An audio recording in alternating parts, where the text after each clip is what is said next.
తన అన్న నల్లపురెడ్డి ప్రసన్న కుమార్ రెడ్డికి తాను వ్యతిరేకమని భావించి ఫిబ్రవరి 16న వేమిరెడ్డి ప్రశాంతి రెడ్డి తనకు ఫోన్ చేశారన్నారు రాజేంద్రనాథ్ రెడ్డి. ఒకవేళ కోవూరులో పోటీ చేస్తే మద్దతు కోసమే ఆమె ఫోన్ చేశారన్నారు. మా అన్నకి వ్యతిరేకం అని చెప్పి ఫిబ్రవరి 16వ తేదీన నాకు ఫోన్ చేయడం జరిగింది. రాజేంద్ర,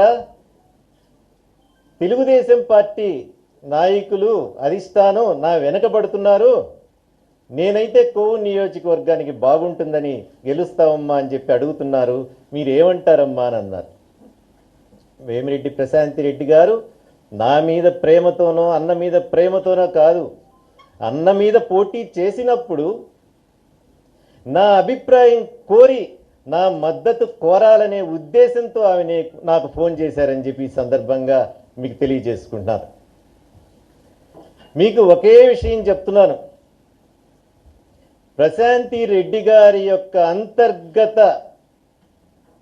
మనస్తత్వం చాలా పూర్తిగా విరుద్ధం. ఈరోజు సోమిరెడ్డి ప్రశాంతి రెడ్డి గారి నుంచి వేమిరెడ్డి ప్రశాంతి రెడ్డి గారి గురించి మారిన ప్రశాంతమ్మ గురించి నేను ఒకటే మాట చెప్తున్నాను. నాకు ఆ రోజు ఫోన్ చేసినప్పుడు ప్రశాంతక్క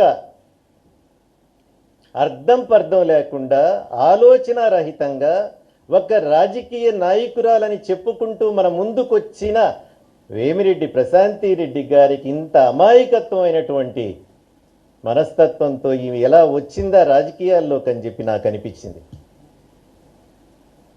తెలుగుదేశం పార్టీ నాయకుల గురించి, వైఎస్ఆర్సీపీ పార్టీ నాయకుల గురించి, పెద్ద పెద్ద నాయకుల గురించి కూడా అమాయకత్వంగా వాళ్ళని ఎంత చిన్న చూపు చూసి కరివేపాకులాగా విసిరిపారేసిందంటే నేను చెప్పే వీడియో గురించి మీకు అర్థమవుతుంది.